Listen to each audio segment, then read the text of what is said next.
Being in the pocket means being in tempo and following the groove of instrumentation that you're performing. You know, like James Brown's In the Funky Drummer or the Funky Drummer song. Rest in peace to Mr. Clyde Stubblefield. His amazing work on all those James Brown records, he was the blueprint. Following the pocket is locking in and doing what feels best to support the song or acting role or art that you're creating. This podcast was created to provide information and history and advice for upcoming musicians and background singers and artists and songwriters and producers. We want to inform you about what goes on in the industry and what goes on backstage. We want to provide insight on how to get the gig, how to get the placement, how to land the role, how to get the inspiration to write the next hit. Our guests will provide advice on how to sustain a solid career in the arts with character and integrity. These creatives will be giving their story to give the next generation keys to success. So with that being said, I'm going to introduce my next guest. Hailing from Brooklyn, Connecticut by way of Nashville, Tennessee, I am honored to sit down with this iconic figure. This gentleman is a brilliant entrepreneur, father, producer, and record executive who has created a name in the music industry that will be respected forever. He is responsible for signing some of the biggest acts in gospel music. He is currently the executive director and GM at one of the nation's most revered and respected historic labels, Malico Music Group, the Last Soul Company. I want to bring on a friend of mine and a legend in the game, Mr. James Robinson. I got to get an effects button. Thank you, James. Thank you, big dog. Thank you for coming through, man. I'm honored, man. There we go. We got applause. Oh, we leveling up. How you doing, bro? I'm good. I'm good. I'm a little under the weather and tired as well, but I'm here with you. Right. So I'm happy to be here. I'm happy to be here. Yes, sir, man. Thank you so much. I know you're super busy, and I just am grateful that you took the time off to be with us, man. So thank you so much. First of No, all, no. let me go back 20 years. You gave me an opportunity as a young musician on my first real gig. I was 21 years old, super hype, and didn't know anything about the music business. Completely raw, as they say.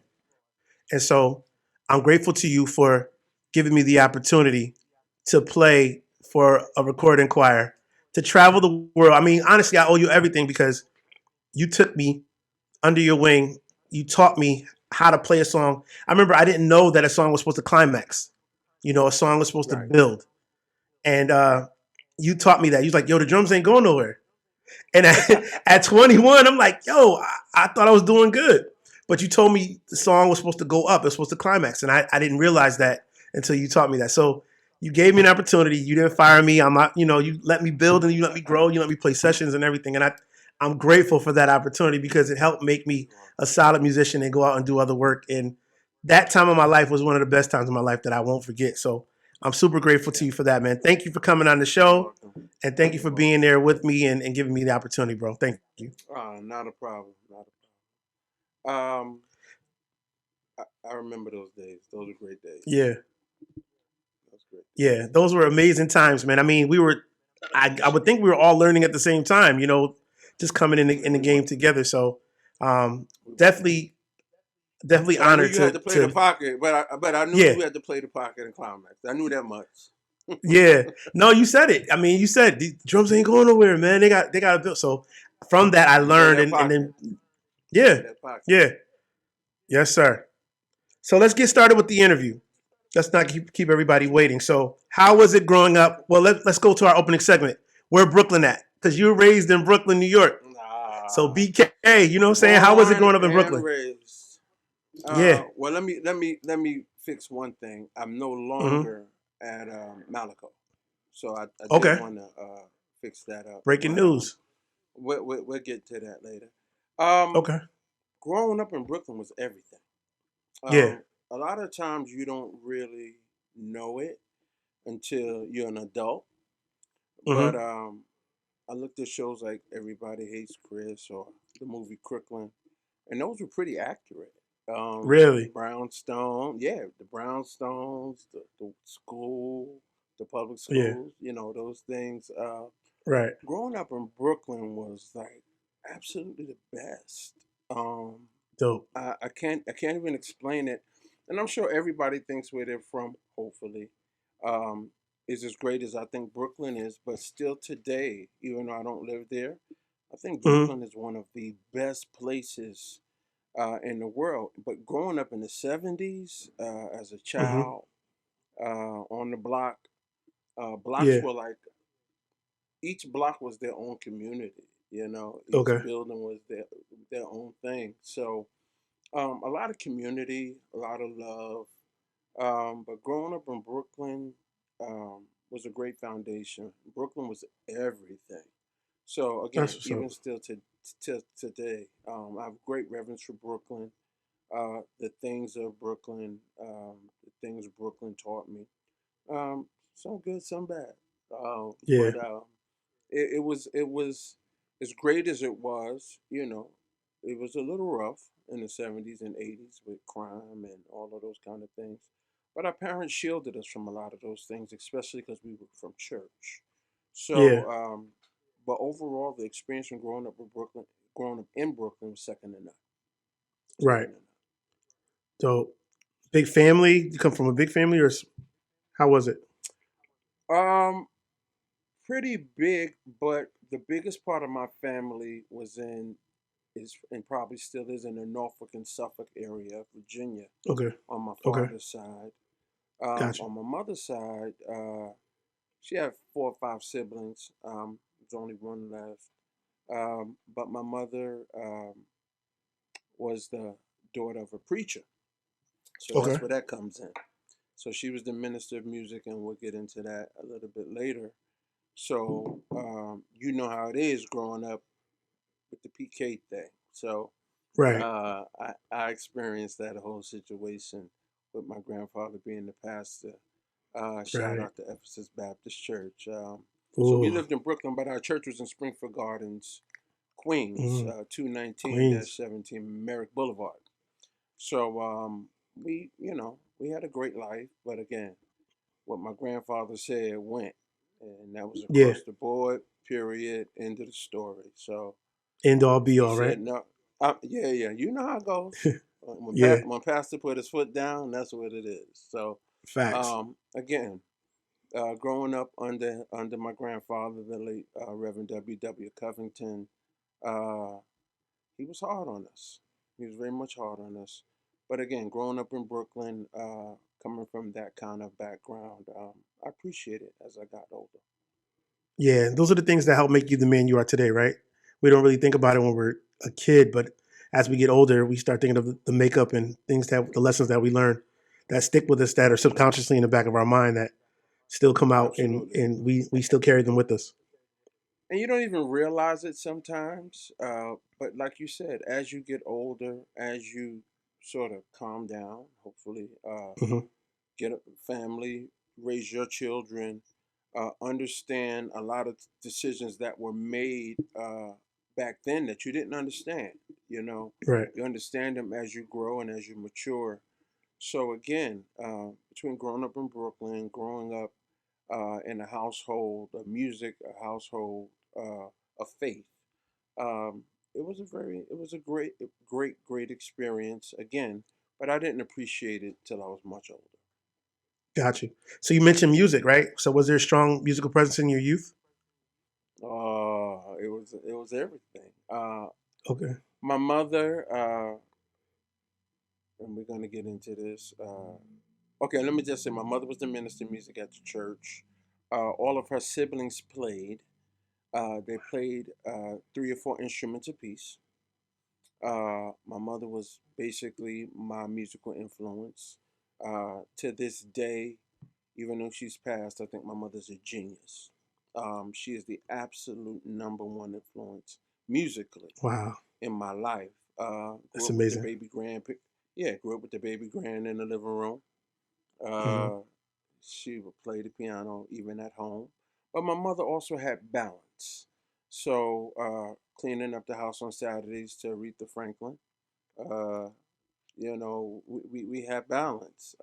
Yeah. It's just what we did. So she was a music lover, and although her father was a preacher, she kept us very musically balanced. So Really? to say I Okay. did not have R&B in my house, I'd be lying to you. Okay. Commodore's Earth, Wind and Fire, Grover Washington Jr. Very eclectic, my mother was. So Really? she She she gave you yeah, balance. she didn't just very very very balanced.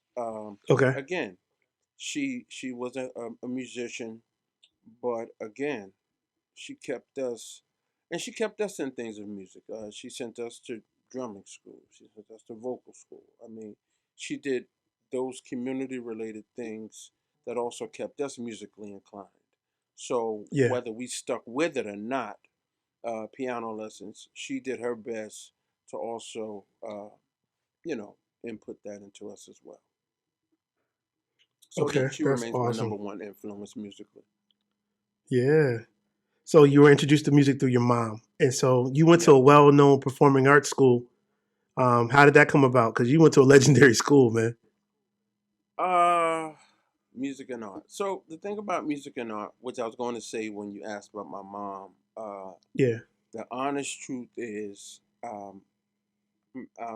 my mom had lupus, Okay. and she developed lupus when I was about 9 or 10, and we would go to Trenton, New Jersey, where my other aunt lives. So while I was down there one summer, she had HBO. We didn't have cable in New York, and I saw the movie Fame, and I was so intrigued. So I'm sitting on the couch one day, and my aunt says to me, "You know, your mother went to that school." I'm like, "What?" Whoa. So had no idea my mom went to High School of Music and Art before me. Hmm. So of course, summer's over in Trenton. I go back home. I'm like, "Hey, ma, you went here?" you know. Right. So then my mother took me. A guy, the late Walter Turnbull, had an organization where he would bring the high school gospel choruses of New York City, and he would bring the historically black college and university choirs together once a year at Brooklyn Technical College. So Wow. that really began my real love for music and art when my mom would take me to see this gospel choir competition again. So one year we went, I was in junior high school. I'm like, "Ma, I gotta go there." And Yeah. that's my love for gospel music started coming out. We had WWRL, Spirit of New York in the city, and I'm looking at this gospel choir just kill, and I'm like, gotta go there. Yeah. But you had to try out. So back then it was a specialized high school, so it was Brooklyn Tech, Stuyvesant, Bronx High School of Science, and LaGuardia High School of Music and Art. So back then when I went and auditioned, it was very competitive. Wow. Um, I went for vocal music. Don't know how I got in, but I did. And the rest is history. Friends for life. Uh, the most amazing experience that I could ever. Like words won't adequately explain uh, Hmm. the what music and art did. Yeah, that's amazing, man. I'm super jealous of that experience because coming from Bridgeport, we had no performing arts schools, man. Now I look back and my cousins and nieces and nephews are there, and they have all these Mm-hmm. options in performing arts schools. We had none of that. We just had band, choir, and that was it. And so No. thank God I was able to experience other things to teach me the art, but we had Yeah. none of that stuff. So we were always jealous of the major cities. I would look at other people in Philly and in New York. And you guys were way more cultured than us. We didn't have the resources Well, that you guys it had. wasn't the easiest thing in the world, Yeah, especially sightseeing, music theory, art history. You know, looking at a painting and understanding what era or century that came from. So it wasn't all fun and games. hmm, It was a real education, but it also was a real education in the arts. So again, shout out to LaGuardia High School of Music and Art. I really do owe them a lot. I that's really do. amazing, man. Thank you for that. So you being a young man, cutting your teeth, auditioning to get into school, the game is different now. How do you feel about being a young person having to uh, pay their dues? I don't feel like kids have that same drive anymore to pay their dues to go to auditions to practice their craft to get on. I think everything is so fast and they don't have to pay their dues as much. How do you feel about that? I don't know. I've mixed emotions. You're called to what you're called to. So, Right. with music and art, on the arts, on the drama side, legendary people like Al Pacino and Diane Carroll and I mean, you just have so many legends. Jennifer Aniston, Marlon Wayans, Omar Epps. Yeah. So on that side, but on the singer side, you got Ayanna George, who's playing Michael Jackson's mom on Broadway. Yeah, Uh, Yana. you got um, Nicki Minaj. Right. So I mean, it varies. So in terms of Did paying your Anasia go there dues, too? Didn't Anasia? I think Naisha went there and Anasia went Timmy there went too. there. Timmy, yeah, that's dope. ST went there. Jules went there. Wow. So Now they were much younger than me, but again, yeah, Malaine Rochford. right, Malik. So it's a community of us, Yeah, especially not saying that we were the Brooklyn Singers, but of it, course. but it was it. I think you do have to pay your dues Yeah, somewhere. Somehow you end up paying your dues, even if you get discovered tomorrow. And much like yourself, again, I remember saying to you, Chip, we got to play the pocket. We got to play the pocket. And you would look at me like, I'm playing the pocket. I'm like, no, Chip, you're not playing the pocket. And you learned, and we went on and we went on. And you understand what playing the pocket was. And then you understood what it was without doing it with the VS. So you learned it yeah, both ways. Then when Mike right. would come in and you would learn a little bit more until you Yeah, didn't need that mentorship. So yeah, I think it's the same thing.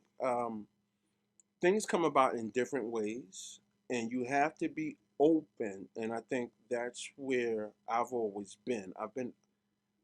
I've never been locked into a certain way, hmm, and that's just my thinking overall. yeah, I do believe you have to pay dues, but I also think that when you see somebody who's gifted, blessed, and talented in whatever they do, you have to yeah, recognize the gift, the blessing, the talent. You have to understand that you are not God of all. You understand He uses us, uh, but at the same time, I think somebody who is called to a craft will eventually pay a due. So it might yeah. not be the dues that you think that they should, but I Okay, ask you, who are you to say or mandate what dues someone else should pay? right. We get Everything locked. has a We get price, locked. right? So I get it. Yeah, but we get locked, especially in the religious world. We get locked into this and pay your dues, and how do you know that? And then Mm, how do you know what's to come? So again, um, I do think everyone gets a chance. Bishop Jameson would say something like the table is round, and everybody gets a turn. So I like uh, that. Yeah.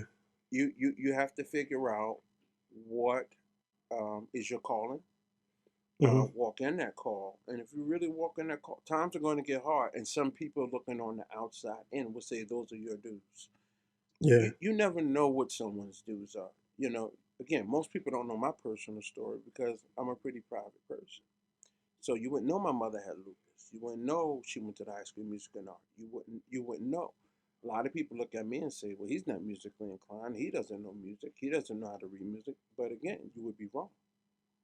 So again, because you don't always tout that or wear it on your shirt, Yeah. does not mean that a due was not paid. Right. That's true because you don't know everybody's story, and just because you Right. don't share it doesn't mean you didn't go through something, right? Everybody doesn't have the same character, Yeah. so some people to tell it, some people don't. um, but again, uh, you got to be careful because somebody very called to something, uh, you can strike them down because you don't think they pay dues, but if it's for them, Hmm. they're going to rise to the top. That's But amazing. again, Yeah. eventually we all go through things, and dues always pay. Again, look at the American Idol singers, you know, or Sunday's Best. They win a competition, but life still happens outside of that. Right. Life has happened before that. Life happens during that and after that. So Yeah. you say, oh, they didn't pay their dues, they won a contest, but how do you know? Yeah. So again, it's one of those things where I believe we all who are called to something, we pay our dues. So That's uh, that's awesome, and I like that way of thinking. Uh, so transitioning, you're a music lover. I know you personally love gospel music. Like you love gospel music. So who are some of your favorite gospel artists of all time? I don't know. Like I'm so all over the place with that because I really am a gospel Yeah, lover. I love Walter Hawkins, yeah, man.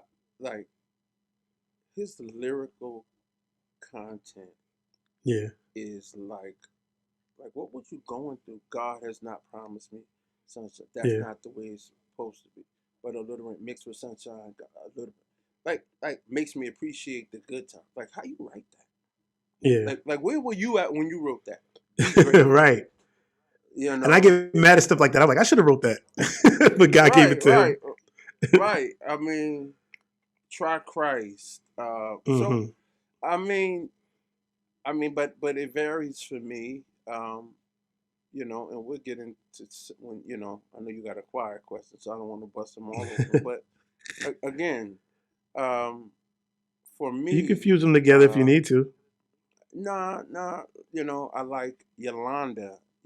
I like Yolanda. Period. But I love Yolanda's first record that Thomas produced.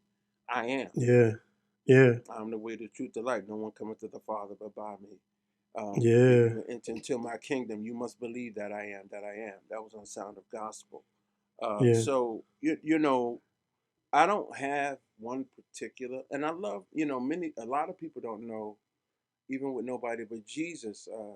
Stephen Roberts, chapter rep from GMWA, hmm, West Coast, wrote Nobody But Jesus. Um, and GMWA put that on their album, I believe 1984, live in Atlanta. But when Vanessa wow, got it, and Thomas Whitfield and Walter Hawkins in the studio together, yeah, sprinkled a little something on it, it was a whole different thing. that's amazing. So for me, not that I'm saying I'm the gospel encyclopedia or I'm a historian of gospel, but I like a lot of things that most people wouldn't like. Like Thomas Whitfield also um, used to produce the New Orleans Gospel Soul Children. Wow, And it's just one song. If you just believe in God, He'll fix itself. Now, when you hear me redo it, because I'm going to redo it, and I've been waiting for the right artist for 20 years to redo that song. But I promise you, when I get the vocalist for that song, and we yeah, can play this podcast over and over. So I like things, a lot of times that are not popular to others. yeah. Um, but Rudolph Stanfield, A New Revelation. Uh, Rudy, my dude. That Yeah, So what does a Brooklyn guy know about a Detroit Michigan. group? Yeah, Detroit. Yeah, So again, you'll never know with me what I like, or you can peg me because I like a lot of different things. I like a lot of yeah, different whether it's group, and people peg me as a choir guy, but I'm very much not just a choir guy. I love yeah. the whole gamut. I'm learning But that now. I thought you was a straight choir guy, but now I see you nah, into the pen. nah, You love the writing, nah, the melodies. nah. I love lyrical content is everything to me. Yeah, The melodies that follow are good, but if you got a great melody and no lyrical content, you're not saying nothing to me. yeah, Come on. Again, let me go back to Walter when he wrote for Tremaine, "The Potter wants to put you back together again." Come on, get out of here, man. yeah. Like those guys, Andre Crouch. Mm. It Goat. speaks for itself. He John literally changed Hastings, music though, so I totally right? understand that. But there was a guy out of New York called John Hastings that wrote hits for Triborough and Institutional. So Mm. again, you J.C. White, Of course. again. So there are most people don't know he wrote "As Long as I've Got King Jesus." I don't need nobody else. Who wrote that? Most people know J.C. White. Get out of here. I'm Okay, from Bridgeport. you go ahead and look it up. So Wow. that's what I'm saying to you. Again, people look at me and see one thing, but it's totally, how James get here? What does James know? Yada Yeah. yada. But you hear it all. But again, I've I've I've learned a lot over the years, but I appreciate gospel holistically. Yeah. That's collectively right. Caravans, Clara Ward, like holistically. So again, I'm just a lover of gospel music. Period. You love the good news. I got you. That's it. Shout out to Bishop White, man. I didn't know that. That's amazing. So, do you want to give your top Yeah. 5 choirs, or you want to save that for later?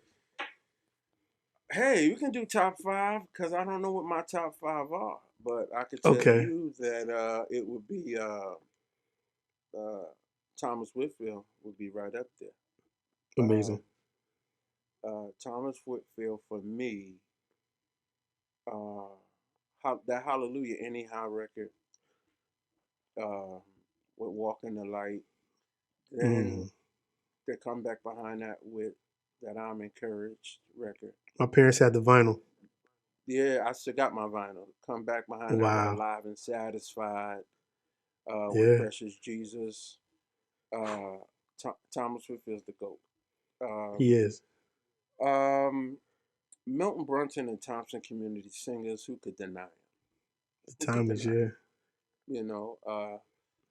Shout out to Tyrone Block. His mom passed, but Tyrone Block, uh, man, the Tommies were it. They're the super choir. Yeah. They were everything. And it wasn't just the radio singles. It was the Hmm. album cuts.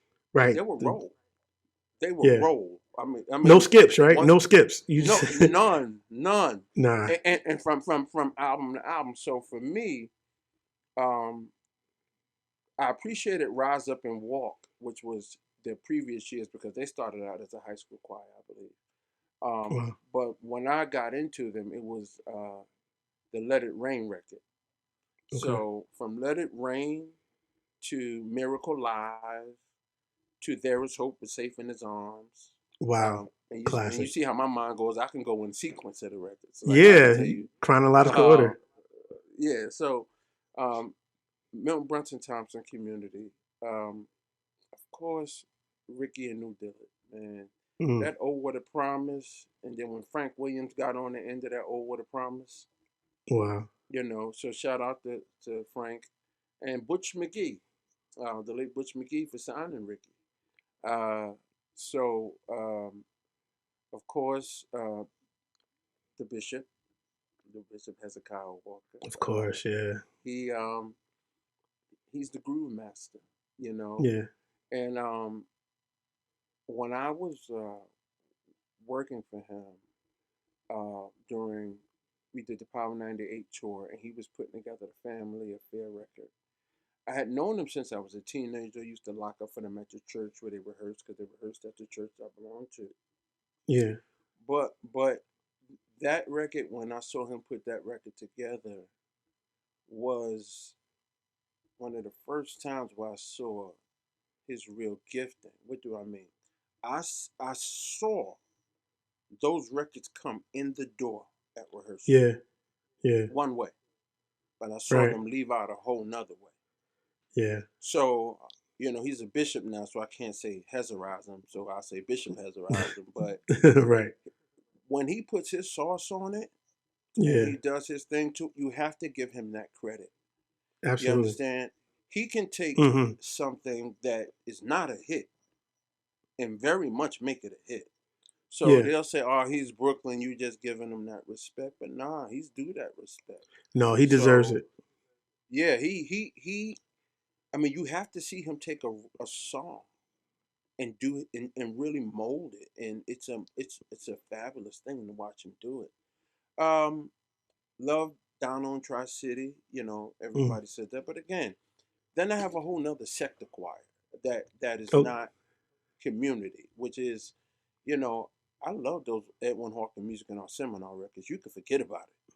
The yeah. production back then, Right. GMWA records, Savoy Malaco recorded them a certain way with that double mic system, and he would Yeah. capture the audience and all that. But the way Music in Our Seminar recorded their records was a whole different sound. Yeah. Equally as good. Right. Those Music in Our Seminar records is what, along with those workshop records, kicking. And back Yeah. then you had UNAC. So we would Hmm. look for the summertime because we knew we A had song is born. workshop, we had workshop, Yeah.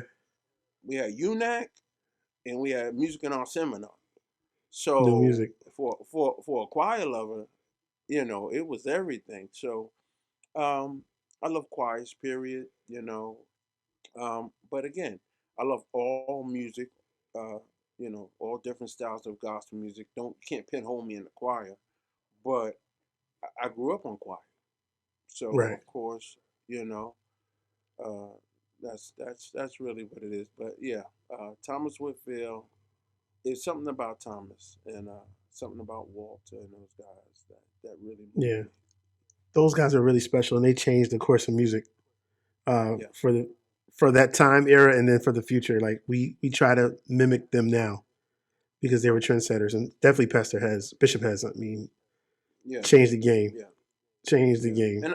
and so I Let's. sang with Triborough, and so Triborough was from an era with Timothy Wright Concert Choir, Institutional Radio Choir, um, Jeffrey White Soul Stirring Crusade Choir. So Michelle White Westchester Mass Choir. So that was an era. Warren Dulles Hempstead Community Choir. That was an era in New York that was for me prior to the Bishop Hez era, Yeah. which I'm a part of. So that Right. does not mean I don't respect the era that came before me. But Yeah. love Charles from James Cleveland. This too shall pass. Love it. We'll play it Mm, today. You yeah. know. So again, uh, that's just pretty much love music. Just redid a James Cleveland song on. Okay, so the Malaco thing is I'm still finishing up a record for Malaco on Dorinda Clark Cole.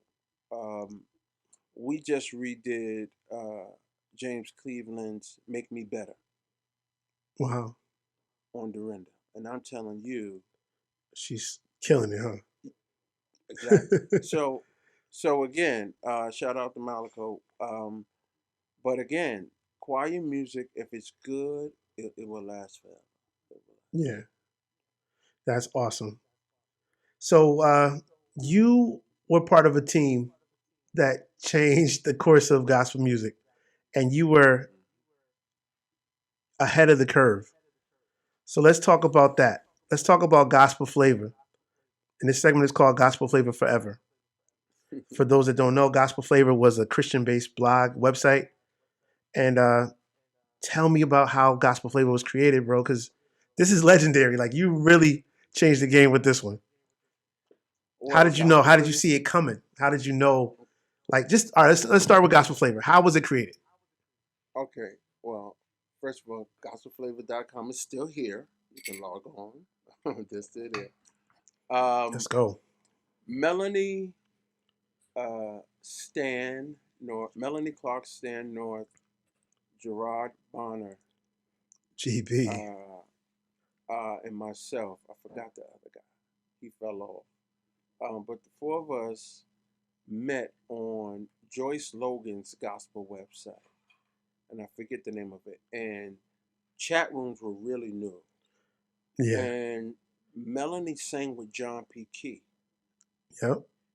and I was on the road between Triborough Workshop and Bishop Hez at the time, and um, we would be everywhere, like. Yeah. So we would see a lot of the things that being reported on other websites were false, were just hype, hyperbole. And we would go, that's not true. And we'd say, that's not true. That didn't happen. Wow. So Mel was like, we should do our own website. So I'm like, Whoa. just started off with a one page newsletter. No Yeah. lie. Uh, and then Gerard and Stan, again, they were there from the beginning. We would write. bring content. And Stan was in Canada, and he was the gospel DJ for that university. That Now, what year was this? Like chip. 90s? I don't even. Is it the 90s or was it late 90s or It's 90s. It's I th- I 96, think it's like 96, 97. I think 97. I read No, it's 96. And I'm working at 96. Columbia. I'm working at Columbia University, and they put a computer on my desk, and they say this is the internet, and I'm like, huh? So I met them while working at Columbia University Health and Science Library on 168th Street, and we would be in this chat room, and we did that for a year or two. Okay. So by the time I quit, and my mom was transitioning in '97 of December, which is why I know. My mom gave me, and I still have the check to today, uh, Wow. my check to start the company, my Whoa. portion, and I didn't cash it, and I didn't understand the principle of blessings back then. That people are seeding into you, and that's a whole nother Yeah. story. Um, but we all four equally put our money in, and Gospel Flavor was started. And we didn't all meet to after 2 years. Well, after 2 years, we Whoa. didn't see each other face to face for about 2 years after the Holy website smokes. was Wow. formed.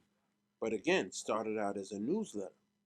So when we transitioned into the website, we didn't have any money. Uh, so we pulled our money together and did it. And what we understood though is we had a formula. The formula was if we take a known artist and put the independent artist up against the known artist on this platform, while you're looking at the established artist's music, their new release, hopefully you will look at this independent music. Yeah. So that Brilliant. was our formula, and it worked tremendously. Yeah, It man. built our faith with the major labels, but Yes. it also built our following with the underground artists and gospel music lovers. So it was like a synergy, and it just worked. Again, the major labels loved us, the street loved us, and it just was something that God put together that was awesome. So You it were up to like definitely millions of was, clicks per month. Like I saw the stats, yeah, like 12 million clicks. I said that is unbelievable, especially back in the 90s. yeah, This is before streaming. yeah, So people actually yeah, had to correct, want to go there. correct. So and we still have those archives till today. So then we morphed into the digital audio postcards, which were mini commercials. Yeah. So every label, every independent wanted a digital audio postcard. Yeah. And by then, we were off to the races. And shout out to Mel, who's at Praise in Charlotte. And I went on to do the record company thing. And Gerard went on to do Bonafide. Yeah. And, so that really was a launching pad for our careers.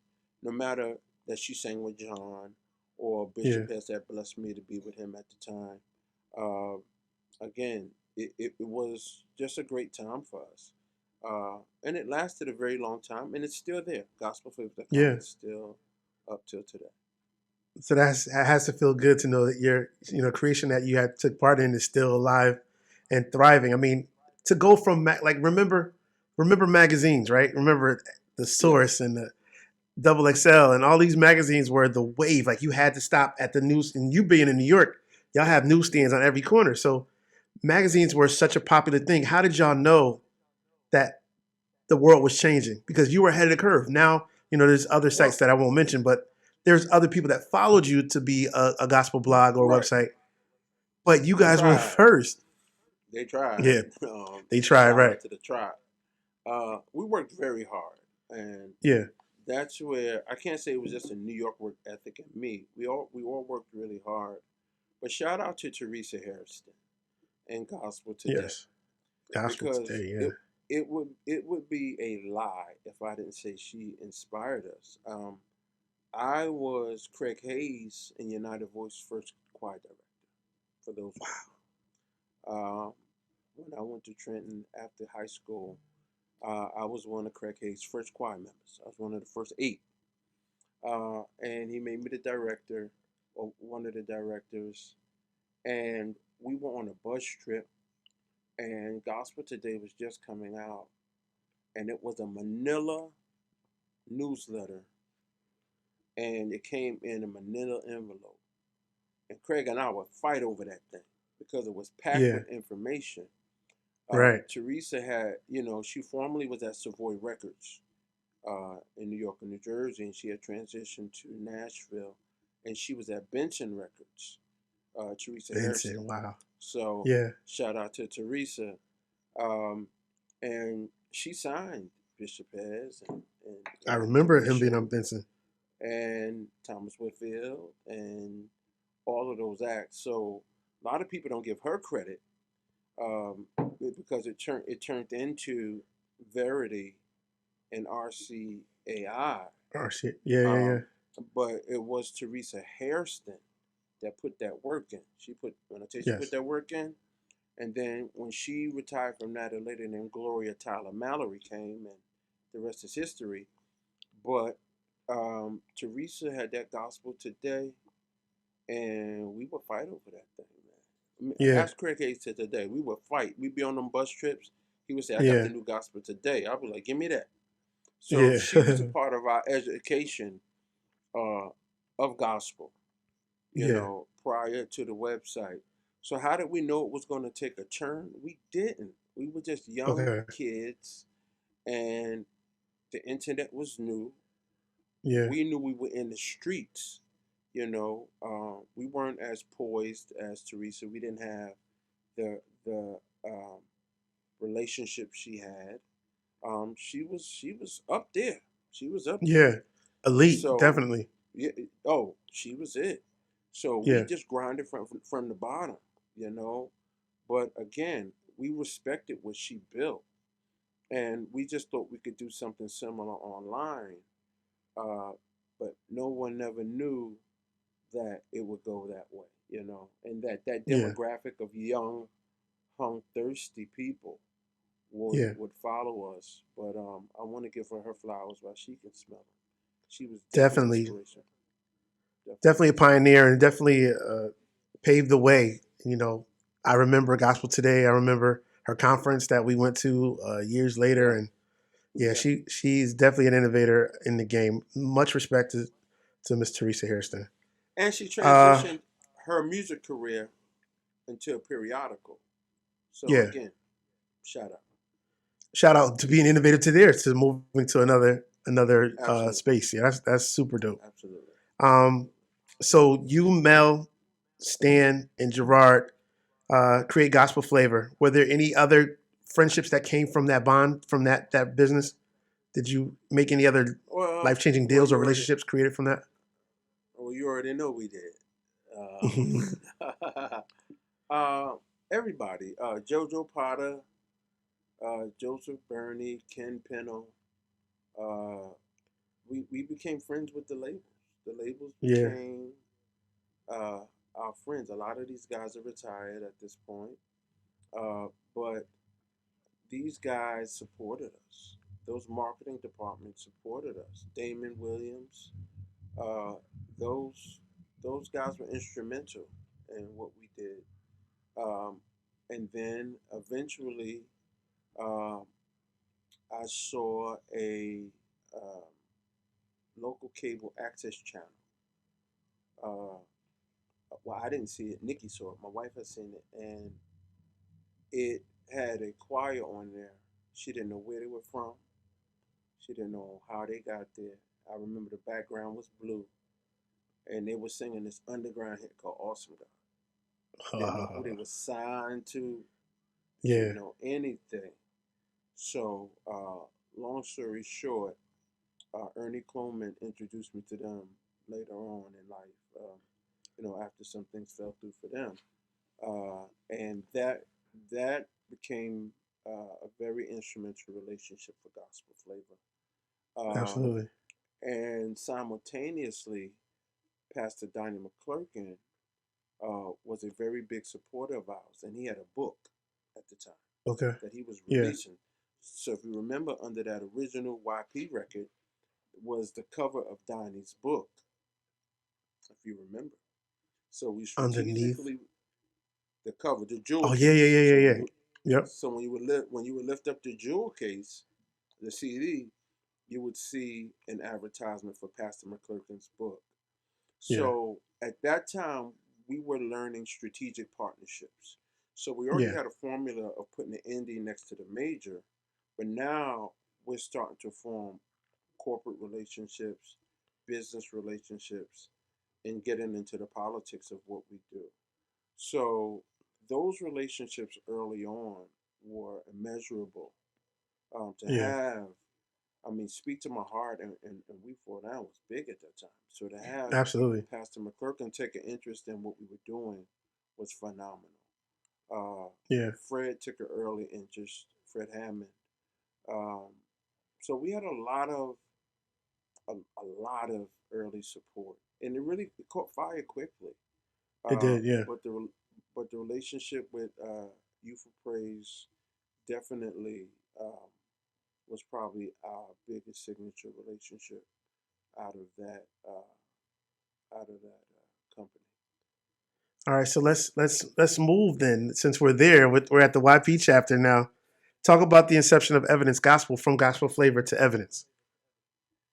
100% credit goes to J.J. Harrison. Wow. Um, was not my idea. Was not Melanie's idea. Um, I think Gerard was transitioning at that time. I'm not sure, but I think he was still around. Stan was there. So JJ comes to us one day and says, "Can you help me?" I'm like, "Help you do what?" And he'll have to tell the story his way. And he was like trying to get a deal. This happened. This happened. This happened. So a lot of people credit me with going after JJ. The true story is Uh JJ oh. actually came to us. Nice. So a lot of times people give us credit where credit is not due. The Mm. credit goes to J.J. Harrison for being a visionary, and his exact words were, "We've tried all of this, none of this works. Why don't you do it?" Yeah. His Wow. exact words, "Why don't you do it?" Got together with Stan and Mel uh, and G, and long story short, Awesome God was born. So it was Yeah. called the Call to Worship at the time. Um, Mm-hmm. me being a perfectionist, and as you know now, having done some things musically, uh, did not like the sound of that recording. I remember telling JJ and Sean, it sounded like a transistor radio. Um, so they said whatever they said to me. So we went to the Carriage House Studios in Yes, sir. Connecticut, and you were there, and we had you guys, you Eric and the guys came in. I think at 7 a.m. Tom had attitude. Tom didn't get up that early. No. Um, and what most people don't know, which you know, is that the band came in from like 7 to 11 and cut that whole record musically over. Yeah. And then the choir came in right after, and we did 12, 13 songs straight in one day. Yeah. One So take. most There it people goes. don't realize that that record was actually done at the Carriage House in Connecticut in Yeah. one day. It is the Talk original about it. songs. So we Yeah. still use the clip of Robin Rose Stewart, who had passed on at the time. So we Yeah. wanted to keep the integrity of the original recording. So we did not change the leads, if you remember. No. Uh, we might have added a couple of sprinkles, but we did not change those original leads. So, but we re-recorded that record all in one day. Lucretia So being an Campbell, Lorraine Stansel, yeah, all of it. We Robin. kept Yeah. Melanie Daniels. We kept Yeah. that that record was done from band to 3 stacks of choir Yeah. in one day at the Carriage House in Connecticut. They have been singing them Shout out, songs for 10 years since they were but 13 or who? 14 years But old. but nobody knew because the No. Awesome God was an underground hit. Nobody knew who wrote Right. it. Um, but to look back and see that we did that in one day is bananas. Yeah, that is. That It's doesn't happen. no. And then that cover Mark Costin did was a cover that JJ Sean and I came up with Mm. to back then CDs still sat in the racks. And it Yeah. was about grabbing the attention of the people. So we got a lot of flack about that multi-covered color cover, Colored cover, but yeah. it was purposeful. Yeah. It was whether you liked it or not. This is gonna sit in the rack, and you're not gonna walk by it. So everything we No, did back then, intentionally. genius. Melanie, I mean, we did everything. We tried to think everything through back then, and we were very intentional. So shout Even the out modern to styling of the cover, like with the lowercase letters of Youthful Praise and the colors, and it makes you have to yeah, reach out and grab it when you walk by. So that was genius, man. and that's what we thought, and it worked. It Yeah. literally worked, and who knew it was going to work? But JJ No. came to us and asked us. I'm God, God's honest, and we went and sat with Bishop and co-pastor at Turner's Faith Temple. They blessed Hmm. it. We Yep. did it. That's amazing, man. Those are great times, man. I remember that session like yesterday. That was super cool. It was. Uh, It was. yeah, that was legendary stuff, man. Because from there we went on the road, and you took us all over the place. And It a lot was. of my greatest first experiences were with that choir, and it was because of you. So that's another reason why I'm super grateful to you because I got to see the Again, to see world. them on a cable access channel, and I wish somebody could dig up that footage. It was on a Yeah, Bronx net. I don't know when they went did it out on all black. It was on a blue background. And all I know is I rolled over one day for the second time. She told me about it the first time, but the second time I saw it, she was like, "There they go," and I was like, yeah, "Wow, y'all were killing Awesome God." And yeah, song of praise remains a beast. yeah. How do you So feel? Like we lost Pastor Sean, our brother. Like, how was that in the early days of YP? Because he had such a heart for the ministry and the vital part of the sound. So how important was he, and what do you remember about Sean? Sean, you know, Sean was Sean. Let me say it that way. Yeah, What he wanted, he wanted. And a lot of times, like I talked about Brooklyn, you don't really understand it till you get older. yeah, Um, Sean was an absolute beast of a songwriter. hmm, yes, JJ and Sean together, yin yang, call it what you want. There's the times where you know writers just compliment each other. yeah, Those two gentlemen complimented each other like nobody's ever complimented each other yeah. It was as a amazing. sound. I mean, it was amazing. One Yeah, was worship, one was praise. It yeah, was. I mean, Sean's vernacular, like his his pestilence, and you're hmm, like, what do you say? You know, right, right, right. his lyrical Bomb in content Gilead, right? was. He would write all I these mean, sickness or disease. God will I comfort and bring peace. mean, so Yeah, um, I have to really be honest and say I thought he was great then. Um, in his passing, I think he was greater than I realized. yeah. And if he was alive right now, I would probably owe him more than I had given him at the time. He Okay. he's amazing, man. Special talent, man. Special talent. He's amazing. I Yeah, mean, go back and listen to his songs, yeah, and the songs that never got recorded. yeah. Like he But had a did you whole were you the link catalog for of that songs. Hez? Were you our connection to that Hezekiah Walker, the Grateful song? Were you our connection connect Yes, to that? Did you invite us there? Because I remember I you did. brought us there to demo the song. We didn't even have the song recorded. We had to go Correct, there and play it live. correct. And no, it was done, and something happened to the track. So what happened was JJ taught a song, Sean taught a song, and JJ's song went over better at rehearsal that night, if I Yeah. recall. But then JJ felt like Sean had the stronger song. So Yeah. that very next week, Sean wasn't feeling well or something, and JJ went back and they started with Sean's song. Remember, I said Bishop Walker can take a song, Yeah. and when it come in the door one way, it Yeah. leave out another way. By the Yeah. time JJ taught it, and Bishop has sprinkled his thing on it, Yeah. it's the grateful that you know, and it's a powerful song. So, Yeah. shout out to Sean for writing it. Shout out for JJ. See, and it takes a strong dude.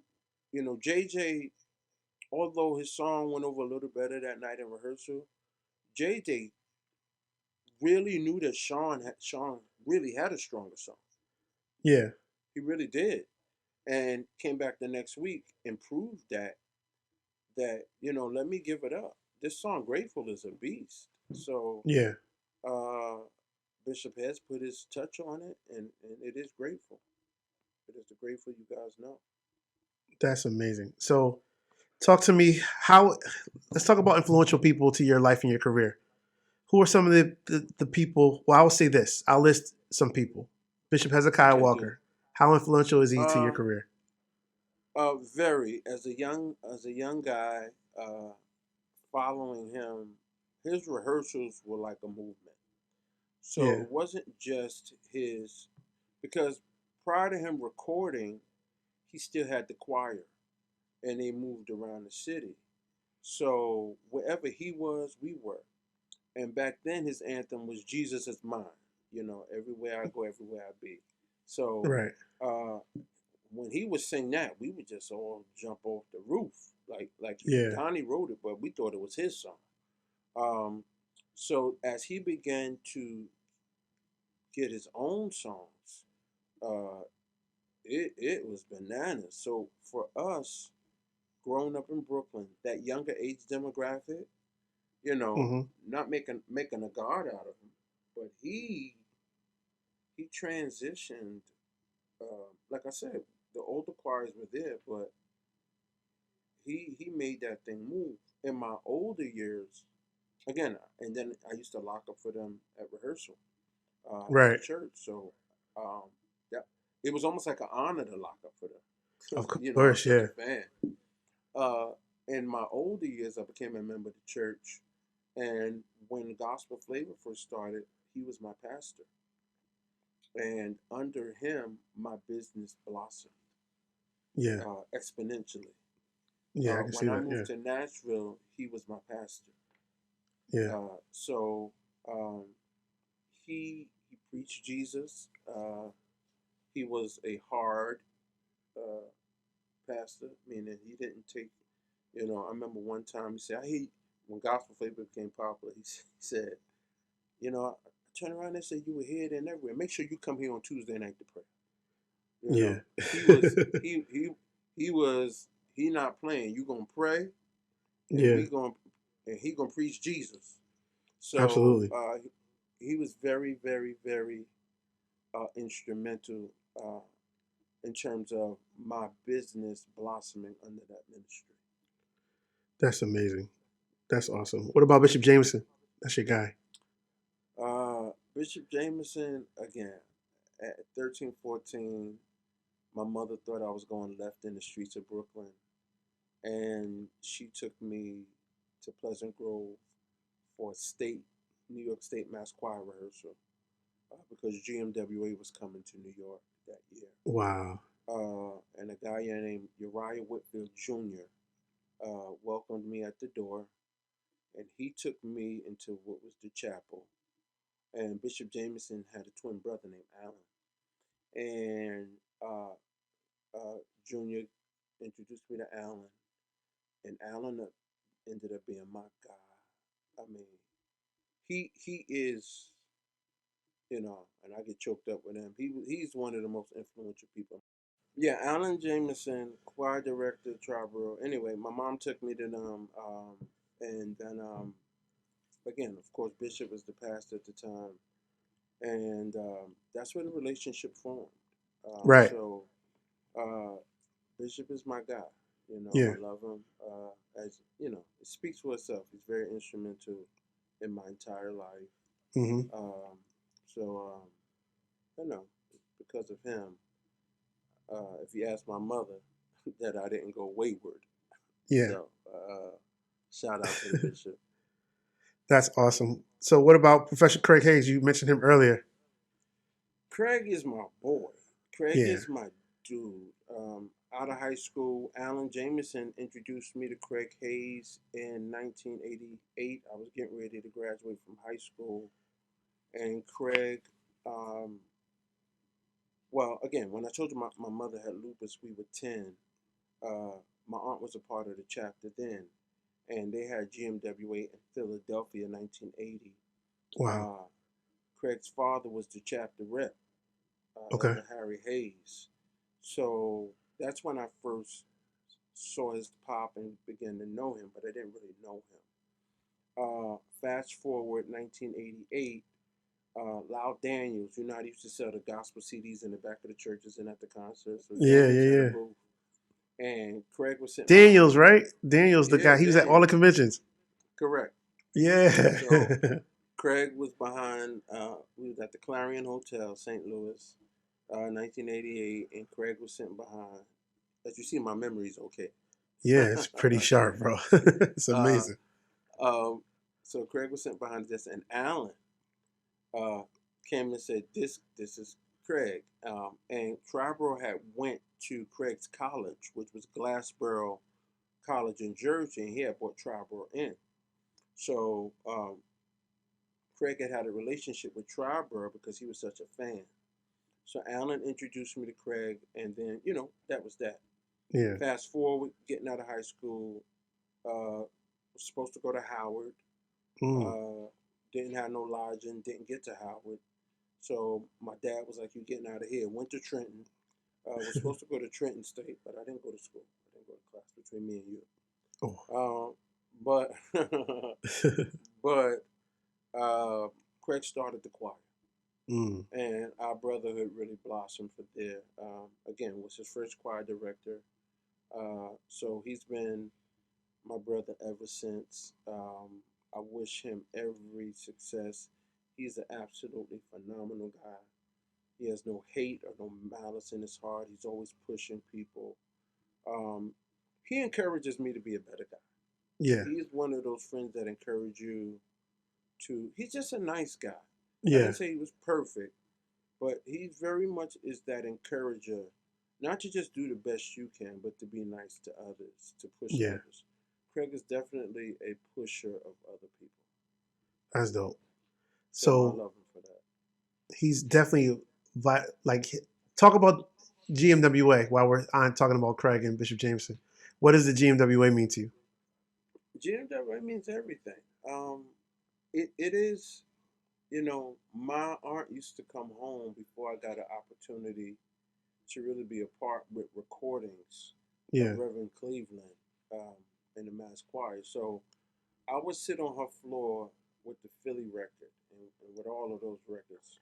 Yeah. Uh, Shout out to Ernie Davis Jr., Wilmington Chester Mass Choir in my top five, Ooh, by the way. legendary. Let me not Ernest omit Davis. Ernie. But his Yeah. dad also was a writer choir director. So I would sit and listen to those GMW records that they all were a part of. Ralph Donnie Graves, Count Your Blessings. Yeah. Um, all of those GMWA records. So as a fan of music, before I even became a part of it, Yeah. uh, like music in our seminar was everything. Yeah. So to now be a part of GMWA and get to see Charles Frohl, the guy who sang "This Too Shall Pass" with Reverend Cleveland and Triber, all of those choirs that came out of workshop. That was kind of dope to me to Yeah. see him, hear him on the radio, but to see him in person.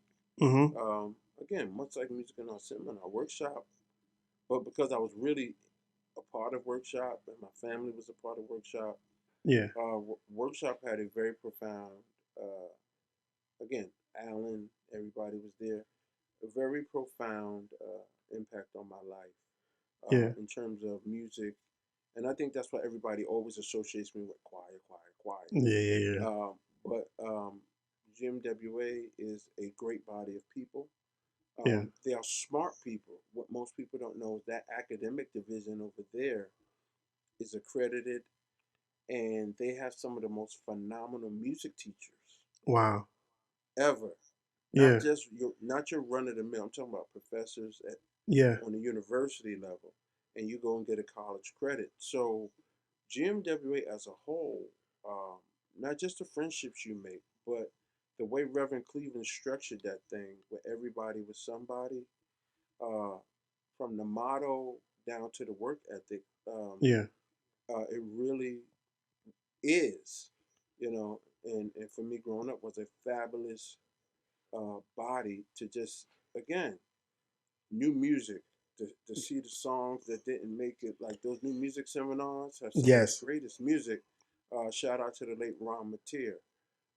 And then for the mass choir, when I was growing up, most people in recent years know Rodina Preston, but when I was growing up, it was Donald Vale, Helen Stevens, and Rodina Preston that sort of got together with the music. So for me, it was like, wow, I go Donald Vale, Right. McCoy Liz. Then over the youth department was a guy named Robert Freisen, and he had records out Hmm. of the DC area. So I think he wrote God Is. Now I might be mistaken on that one. Okay. Lot of stuff I'm okay on, but But you got to see so the people that you knew, kind of idolized, and finally got to see them in person. I think that's the same thing for me. You gave me that opportunity when you took us to GMWA because a lot of us had yeah, never traveled musically before. So for us to be, 20, 21-year old kids in this choir, we heard of the gospel music workshop, but we had never been. And yeah, so for you to bring us to Minnesota, and I think in '01, yeah, I, I yeah. had to tell my mom, I'm like, Mom, I'm going to Minnesota. And she's like, for what? I'm like, gospel music workshop. She's like, oh my gosh. So she knew what the Yeah. GMWA was. And so Well, by you give, shout out to Al Hobbs, man, yeah, and the bishop, rest and in peace, Bishop. and to the late Ed Smith. Yeah, Those are the two men. I was at board meeting in Bay Area right before Ed died. Ed Smith died, and he promised me he would give me a shot. He took me to yeah, Al Hobbs. Now this is the side of Bishop Jameson. Now this is James, who has gospel flavor, yeah, who has evidence gospel, and those two men in terms of business. I remember the ballroom being done one night, and he took me, he sat me down. And Ed Smith knew all of the record execs as well. yeah, And between him and Al Hobbs, they made sure I was okay. So when yeah. y'all got to Minneapolis with that khaki and white, I still Yeah. remember what y'all wore. And the robes By, and everything. and Byron Cage was the MC. Yep. But we got to Minneapolis. I don't know if you remember. We had 2,000 CDs, Mm. and we sold out of 2,000 CDs, I think, in like 2 or 3 days, and we were Yeah, flabbergasted. And yeah, we had to call back home, and we couldn't get no more CDs to that Thursday.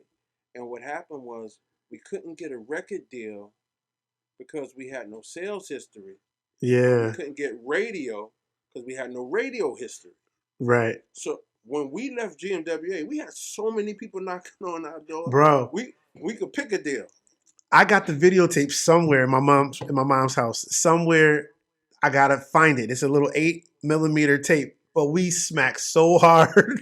God bless us. So shout out to Phil White and Phil White.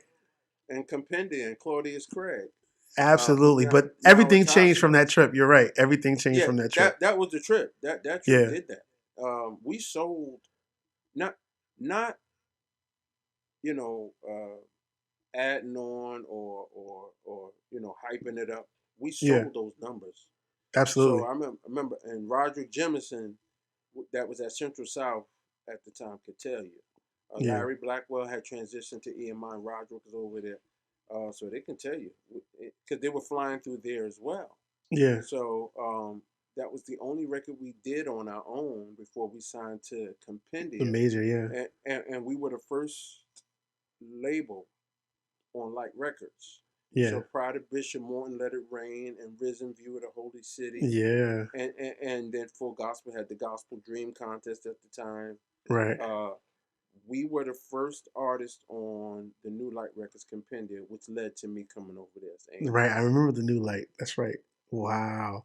Yeah. I mean, GMWA was that platform because it was the same place where you could. I mean, I made lifelong friendships from those times. Absolutely, You- absolutely. 10, 15 years ago, I'm still friends with people that I met at GMWA in Minnesota, Yeah, and in Tampa and in yeah, Dallas that year. And then, yeah, I have these friendships and business relationships that I've created yeah, just from being in that platform. So networking is really key, yeah. to be able to go there and network and make these relationships and friendships. Absolutely. Minnesota changed all of our lives. Yeah, Mine's I as an agree. executive, JJ's as an artist, you guys as musicians. Uh, Yeah, it gave us our deal. We yeah. couldn't buy a deal before then. Wow. I remember doing Awesome God. I remember waiting on the side of the stage to sing to perform, and another choir did Awesome God before us. Do you remember that? Yeah, I did. But There was what another did I choir that say? sang. Yeah, I said we still gonna do Awesome God. They did it Still right gonna do before us, and I Awesome God. remember Sean there. We can't do that. They're singing our song. Watch. Yeah, but see, that's that Brooklyn thing in me. Where Yeah, that's where y'all have to pray for me sometimes. So I'm not always spiritual. and you said, Chip, Much when you as get up there, hit that thing. and God. I'm talking about don't give me that intro, don't give me that role, just give me that on the one, Yeah, and man. So, and that's what happened. And then we were in with Deliver, and mhm. by the It time was Eric would over. do that breakdown on Deliver, Yeah, we was we was out. there. Yeah, Yeah, man. Great times, man. What does my man Dave Caton mean to you? David Caton is a piece of my heart. That is my Yeah, little brother. Uh, he means everything to me. Dave is an untapped. Uh, he's an untapped soul. He's an untapped musician. yeah, He's an untapped genius. I fight with him all the time, trying to drag the genius out of him. yeah. He is bigger than Brooklyn. He is He's bigger global. than the things he's done. Shout out. I mean, he told me about Vincent before. He was like, "Yo, I got this." Yo, Dave has a knack Yeah, of finding that diamond in the rough. He's yeah, anointed to do it. yes. Even his CMG smack, you know. Where is the So CMG record, Dave? exactly. So I can't fight with him anymore. But one of these days, he's going to listen to me. And while I love New York and I love the tri-state area, I still constantly to today. Not that they don't deserve him.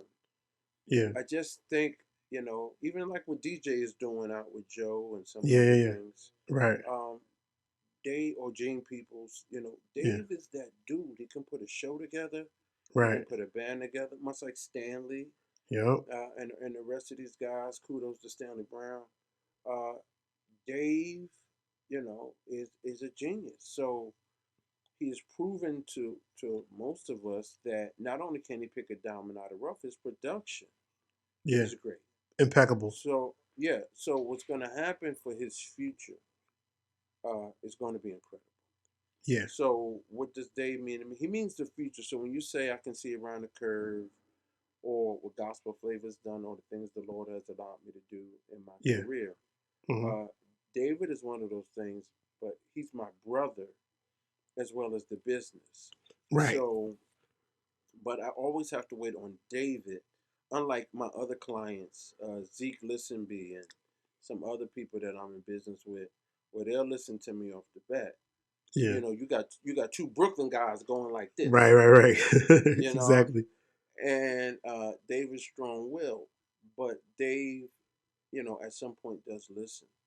So Dave is in a quiet space right now, Hmm.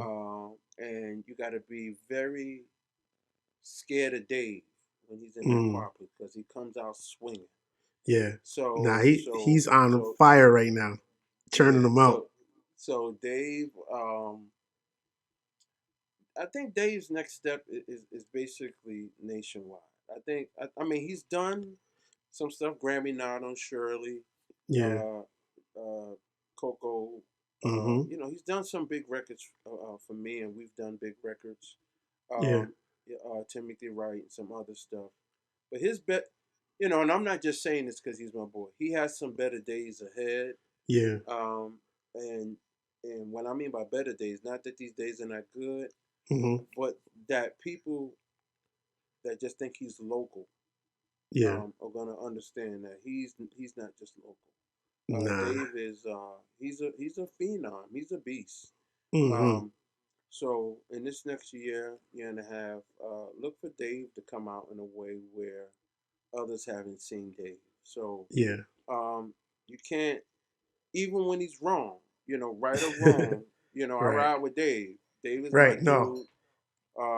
I when he's wrong, I get each other together, and we hold each other accountable. Yeah, that's a good thing. We hold each other accountable. You need that true Um, friend, right? You need that true person that you trust yeah, and that you can hold accountable yeah, together to get the best result. yeah. And he's a good listener. Mm. Most people don't know Dave is a very good listener. He doesn't overtalk you. He will let you, say your piece, but he don't rock with everything. Yeah. So that's who he is as a person, as a musician, as a musical director. I think he's genius, and I think he has so much genius in his head. Yeah. We're trying to get it out and monetize it right Yeah. now. He's a beast. He's well respected, from Corey Henry to Everywhere, man. whoever. Yeah, he's well respected, and he's.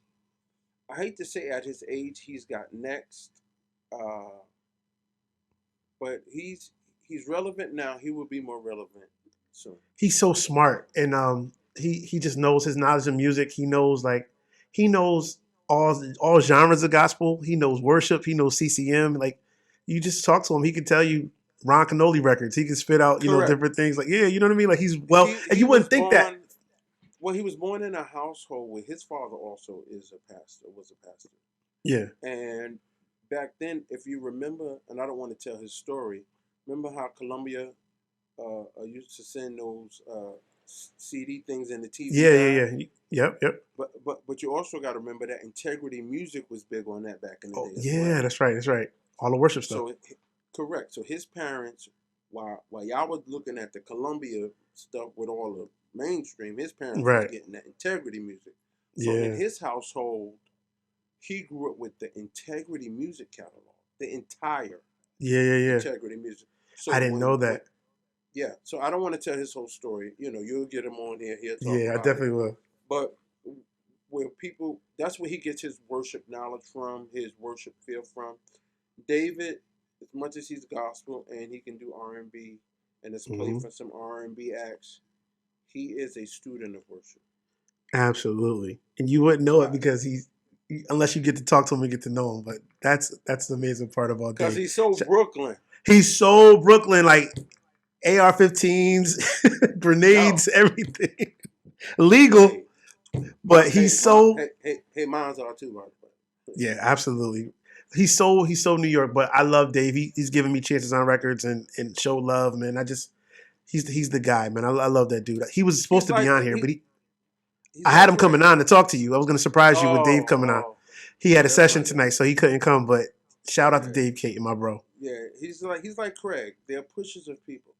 Yeah, You know, yeah. and the Mm-hmm. good thing about Dave, when things go left or things don't go the way, he gets quiet. He's not in this music industry, he don't kick up dust. He understands what God has for him. So talking about experience in the music industry, what's the last song you produced that you knew was a hit? You mentioned Awesome God, right? You heard Awesome Mm, God, you and your wife heard it. It mm, intrigued you to find Youthful Praise. mm. What's recently you've heard something you said, this is gonna go. When I hate to say, um, Well, it's so many. It's not the last thing. When Or give me an experience of. Give me it's one. so many, I have so many experiences. Okay. Uh, when Eric and Clarence presented me with six You songs from are. Byron, Oh yeah, yeah, yeah. Okay. I knew "You Are" was a hit. Okay. Like I knew it. Right. So Byron can be headstrong. So me and him, he'll tell you, you know, we don't always see eye to eye, but we saw 80% eye to Okay. eye. And Byron wrote half the record, and he ended up giving me half the record. And I Can't Give Up was Byron's. He wrote that one, the first number one. That was Yeah. Byron's song. Okay. But then "You Are" was a song that he gave me.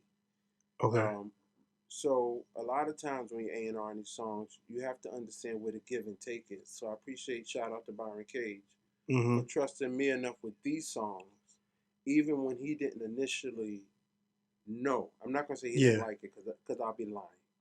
Okay. Um, but at the same time, he trusted me enough to go, okay, I knew in my gut Yeah. that this was it. So So even did if you he have to does, filter? Did you have to filter through the six songs, or just like how was the A&R? I think the A&R process.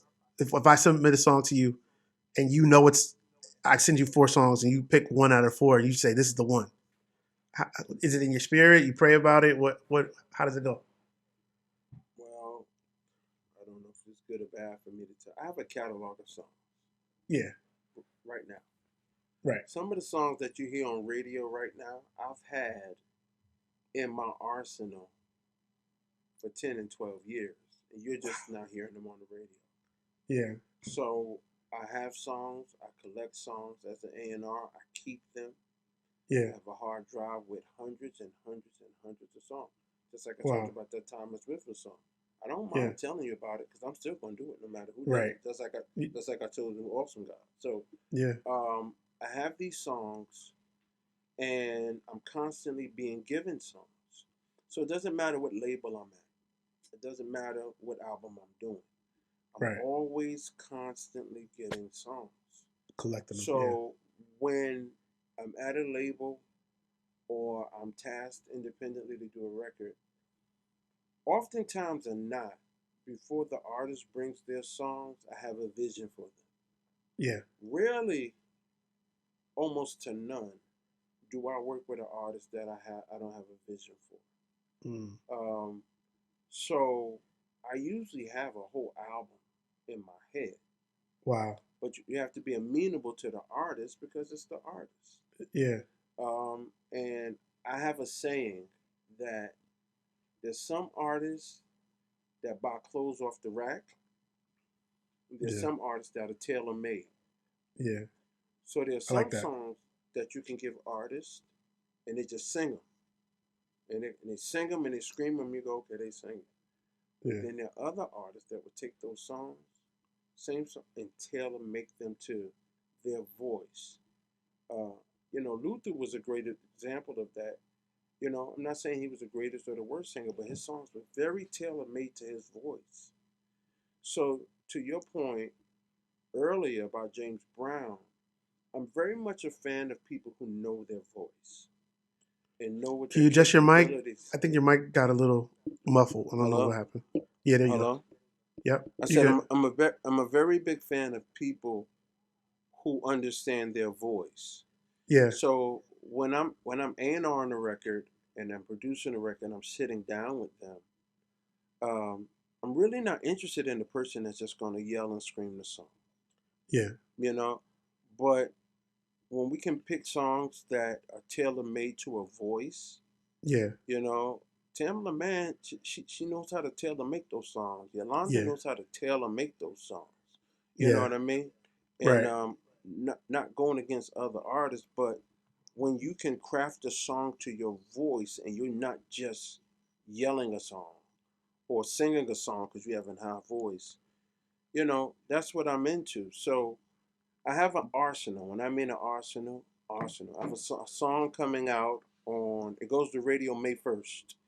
It goes up for download on May 6th from Okay. my new artist on On Kingsbridge. Kingsbridge. Okay.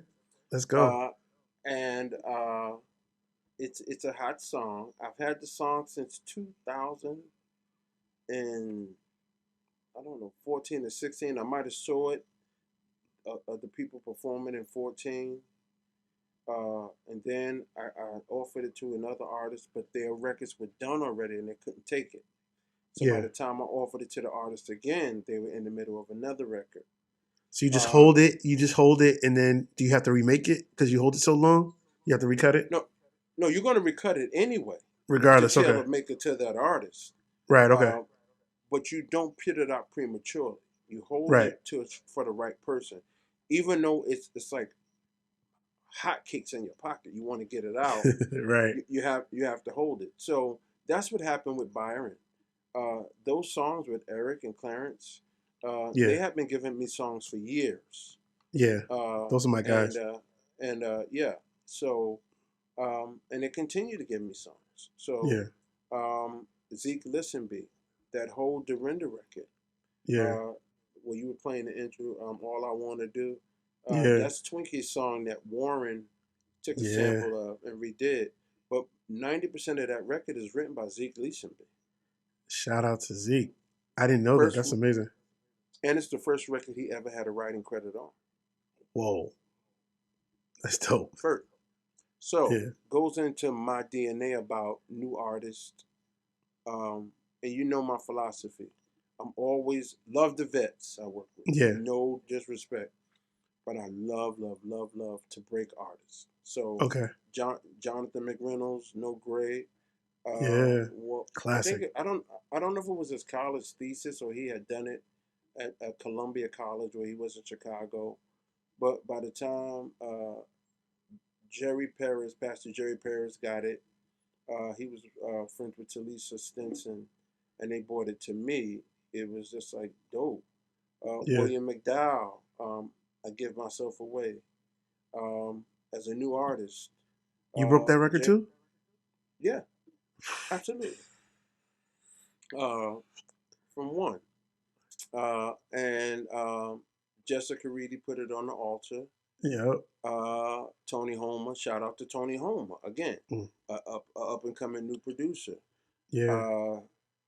Uh, um, I mean, again, it for me, it really is about the new artist, the new writer, the unbroken artist. So when you go to the dudes thing, for me, it's about there's some people that have been on the sidelines waiting for years, Yeah. even as writers and producers. And I always seek those people out because it's a million of them, Yeah. and they have And they're stories to be hungry. told. Yeah. Yeah. They're Yeah. they're they're very hungry. So again, uh, again, JJ. Again, I'm always looking for that new artist. Um, love new artists. Love to break new artists. Love to use unused writers and unbroken writers. It's something in my DNA that gravitates towards them, and I will continue to do new artists or even names that you have heard that haven't had what I think is the right record or album yet that I feel like I could contribute to. I dig it. I love it. We're gonna play a game called Rapid Fire. Here we go. I'm gonna ask you. I'm gonna ask you a question, and you give me the first answer that comes. It's gonna be either or game. So I'm gonna I'm gonna spit something out to you, and you tell me what your preference is, either or. So New York or LA? New York. New York, of course. Chicago or No, Miami? no, no. Love LA. Love LA. Love it. Love LA. Too expensive. I can go back and live at my mama house or my granddaddy basement if the bottom fell out. Right. LA, I can't do nothing but look around. So, That's true. hey, and guess what? Shirley Caesar told me something years ago. What she It's a say? blessing to have a home to go to, and she didn't mean a Amen. physical home. Yeah. So it's a blessing that I could always go back home. You could always go back home. That's So amazing. so so that's the New York answer. New York. Okay. Chicago or Miami? You know what? I love Chicago, I man. know you love Chicago. You brought me to Chicago for the first time too. I love Chicago for so many reasons. The food. Yeah. Um, One of those music and art things was we did art history. I like a Okay. lot of the architecture. I'm fascinated by the way the bridges go over the Yeah. water, It's a and beautiful city. Yeah. how you got a city underground. Yeah. Uh, the food is great, but gospel music is bananas in the Midwest. Yeah. So R&B record, Chicago '85, my top Dave R&B Hollister, take care record. home. Oof. Hey, Chicago all day. Chicago. Chicago. So it's Miami. I love the weather, but I'm a ride, and I hate the cold and the snow. But Chicago gonna be my ride. I got to ride with Chicago. That's what's up. We had a good time in Chicago. I just didn't bring a coat and I messed up. That was bad. Ah, yeah, Uh, yeah. Atlanta or Houston? Uh, Houston. Okay. Um, Probably gonna retire to Houston because the property value Texas, retains. period. Yeah. Uh, uh, and I uh always look to get the most for my money. Of Atlanta, course. it's overpopulated. I can go in Lenox Mall and see my kindergarten school friends and my Hey, man, public I just school moved here. friends. I live here now, too. Hey, all of New York lives there too. That's So very true. I got a lot of friends here. That's right. I'm telling you, all of New York lives there. So Yeah. shout out to Atlanta and all my great friends in Atlanta. Love them. So great place to hang out, great place to have fun. Uh, but again, I just had this conversation the other day. At my age, I have to look at you know what retains value and a great gospel city. Yeah. Uh, but it would be Houston. Okay. I'll flip it now. Roscoe's or Juniors? You'd be surprised I'm gonna pick Roscoe. Really? Okay. Yeah, That's dope. because I'm not really a cheesecake lover, but Okay. Junior's got these things called rugulas, Okay. which are little Jewish pastries that I love, love, love, love, love. Okay. So their food is cool, but Okay. I bypass the cheesecake and get me a pound of rugulas. Yeah. I'm gonna go on ahead with the chicken and waffles because I can eat chicken every day. Every day. That's what's up. Sylvia's or Amy Ruth's? Um, I'm gonna go with Carl and Amy Ruth. Carl was the original assistant to Al Sharpton, Wow. and Amy Ruth was his grandma. Wow. So that started on 116th Street. I saw Carl build Amy Ruth from the beginning before he sold it. Sylvia's has been there. No disrespect to Sylvia. Right, right, right. Not gonna say nothing else. It's all preference. But Whatever you want. but yeah, but Amy Ruth's love they turkey wings and smothered gravy. So That does go uh, sh- down. Yes, sir. and I haven't seen Carl in years. Shout out to him. Hope all is well. But Amy Ruth for sure. Okay. Nashville or Vegas? Now we talking Stellars now. Let me tell you something, Doc. If I could afford to stay in Nashville the rest of my life, I would stay Yeah. right here in Nashville. Yeah. If I can find a way, although I Yeah. told you about property values in Texas, to stay in Yeah. Nashville the rest You of my like it. life, You love it. what? I Yeah. love Nashville. That's what's up, man. Nashville is, I mean, what is it not to love? No, you're right. It's It's a beautiful city. and it's music city. So for Yes, it me, is. Nashville, bomb diggy, son. So uh, it's just so expensive now. It's gotten so popular. Yeah. It's been the number one city for the last 4 years to move to, tied with Austin, Texas. Mm. So uh, it's so overpopulated now. It is Yeah. so pricey. Uh, but again, um, absolutely have Love it. nothing. Okay. I mean, I don't know what nobody else thinks about it, but I love Nashville. Got you. Got you. Got you. Let's see. Canada or Mexico? I'm going to Mexico all day. They got Cancun and Cabo. Yes, sir. Yes, sir. Okay. Jordans or Air Force Ones? I'm going with Jordans. I'm too old for uptowns. Yeah, I call them Air Really? Force Ones. We call them uptowns. I didn't know which way because I y'all call always them own Nike Airs or uptowns. something. Yeah, I Brooklyn and always Harlem call it different yeah things, right? yeah we call them uptowns. So I Okay. will always own a pair of uptowns just so I can keep my car, my New York car, my Brooklyn Yeah. car. But these feet, these Hmm. 52-year-old feet, them, them Jordans is a little bit more comfortable for those. Absolutely. So Okay. I'm gonna rock with the Jordans. Dope. Delta or JetBlue?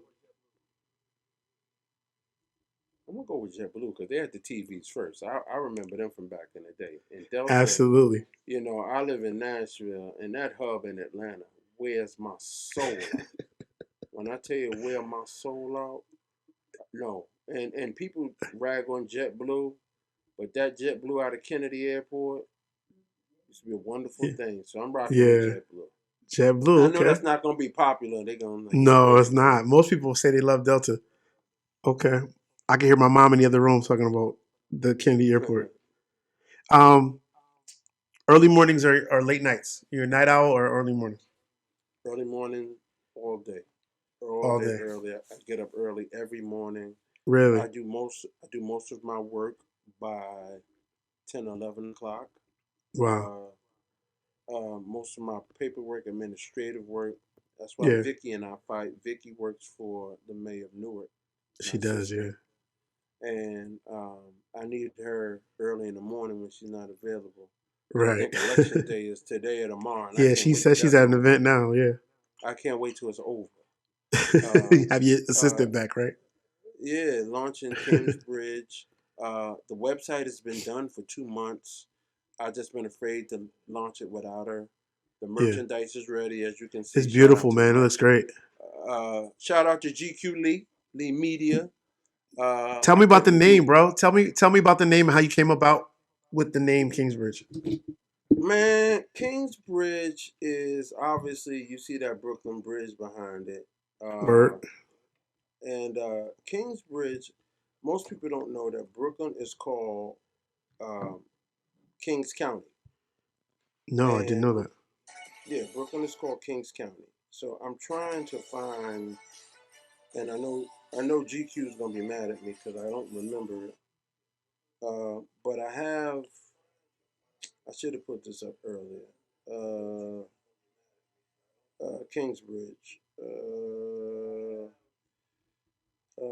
I can't even remember what it said. It's definitely basically us as people, as a people.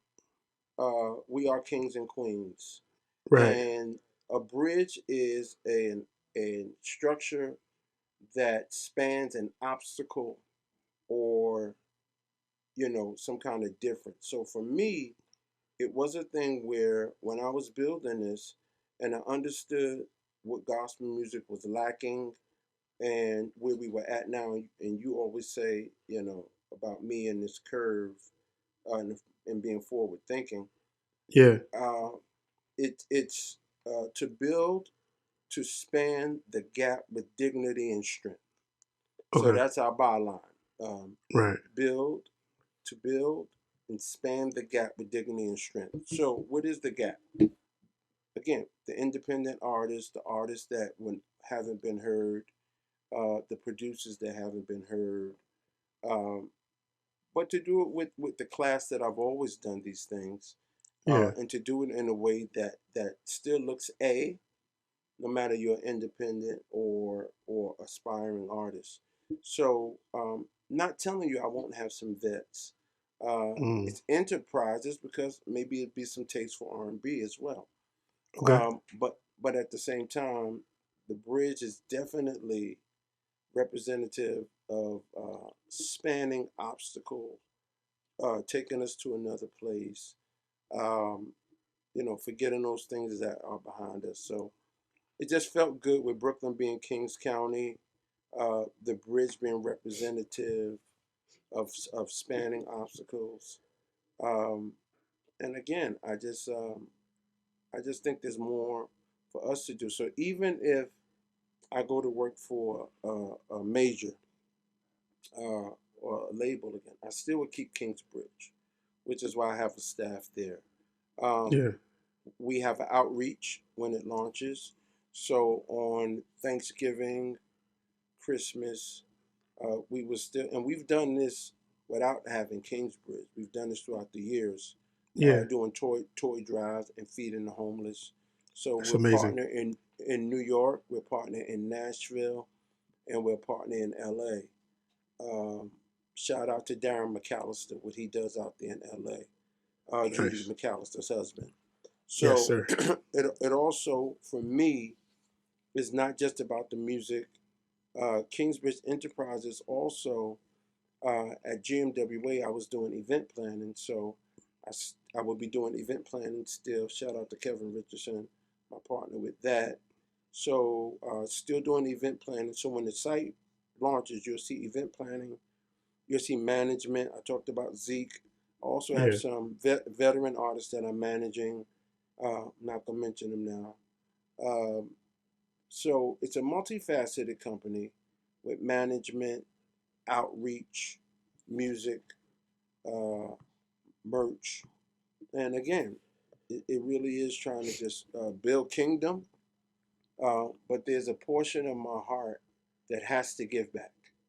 Yeah. So the food drives, the toy drives, and the partnering with food banks and missions Hmm. is a my mother was a giver in the same fashion. So um, it's a bigger part of Kingsbridge than people would think, Right.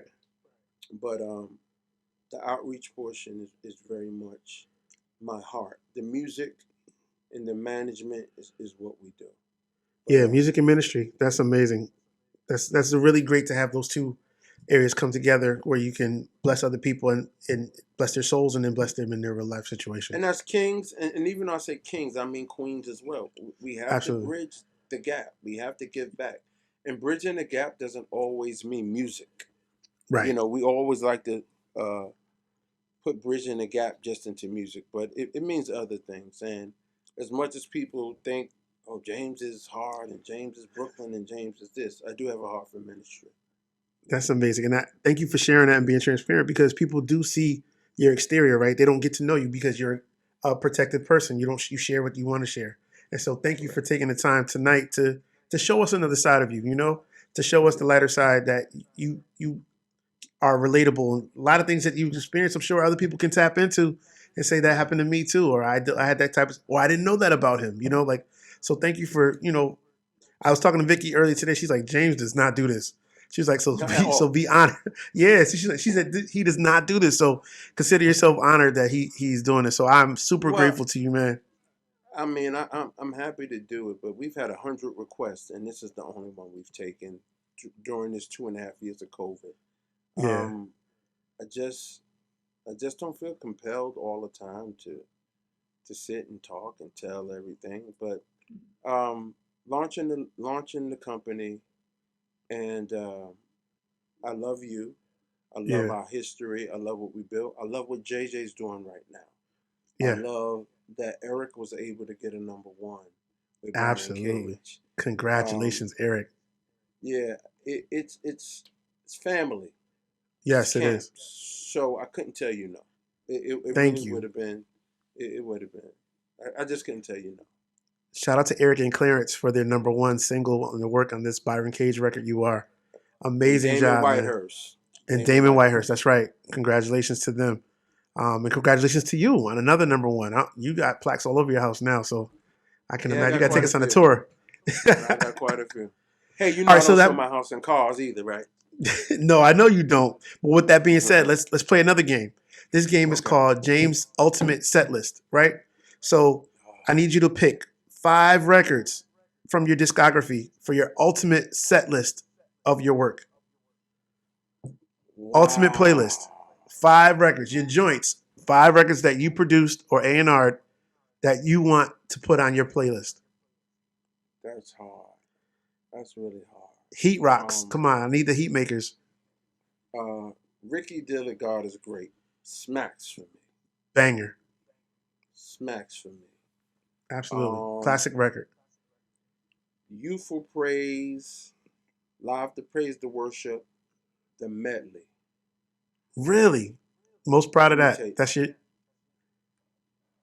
okay. whole record, Shift This Yeah. Place, all of it. So I Yeah, just yeah, yeah. can't get into that record. Yeah, yeah, yeah. Like that. That's just let's leave that record alone. Um, Okay. But that medley, something about that medley, that great is our God. Yeah, yeah, yeah. With Man, that Tom on thing. the organ. Woo! Shout out to Tom Powell. Oh, so Yeah. that's two. You making this hard for me. You got three more. You chose two already. Um, Bishop Morton's still standing. I'm still standing. That was a Kurt Carr He, record, right? That was dope. yeah, he went through some things. Shout out to the bishop. Um, and it was a very personal record for him. Okay. So no matter who liked it, didn't like it, loved it, even though we got all of the awards in the world for it, it Yeah. was what he was going through that really it just really brought that whole record to alive. So that's a great one for me. Um, Man, it's hard. Two Um, more. uh, Put it on the altar, and we'll leave that right there. That's for Yeah. shout out to Okay. Tony Homer. He wrote that. It was a quartet record originally. Wow. Uh, for Flipped it. him to transition, he flipped it Yeah. real good. Um, One more. Give myself away. You got He Brought Me. I know You got he Awesome brought me. God. Let's do he brought me. He brought me. He brought me. Dorinda still smashes that right now Yeah. today. Absolutely. Shout out to ASAP Ward. Yes, sir. He brought me, but it's not till I talk to you that I realize that the Lord has blessed me with that much. But again, Darius Polk's strong name. Yes. He's here in Atlanta. Darius Polk. That strong name. Yeah. He's incredible. That strong name. That Yeah. I mean, that strong name. That so I know that's six, but That's all right. that We strong rock with it. that It's your strong list. name. It could be whatever you want it to be. That strong name do it. You catch that Okay. strong name on the wrong day, you laid out. Well, you have an amazing catalog, man. We're gonna bring it to a close. How important is legacy to you? It's important, but I don't really put a lot of thought into it. Um, Hopefully, as you mature, you change, and you know, the person you were at 20 and 25, you weren't at 30, and the Right. person you were at 35, you weren't at 40. So there have been different facets of me, hype James, this James, that James. Um, but as you get older, you think about it, but you understand that you cannot control your No. legacy. You can control you, your behavior, your moral integrity, your Yeah. heart, and hope that people see that and see your development along the way and throughout the Mm. years. Yeah.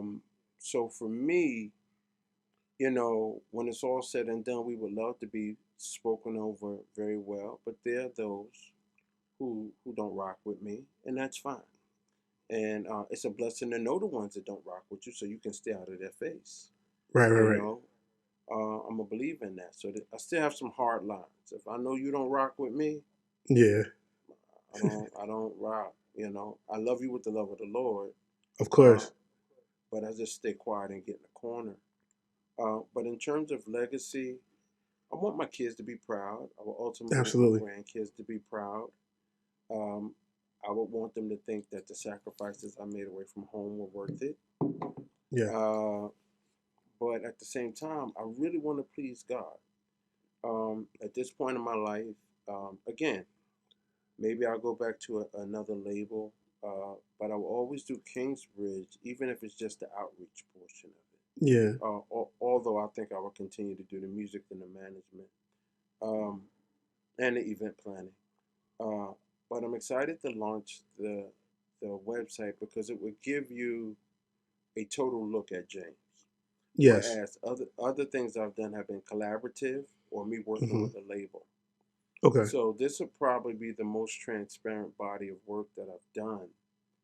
Um, but my legacy, hopefully, will be one that pleases God, and ultimately, even though I've had my highs and lows, that Yeah.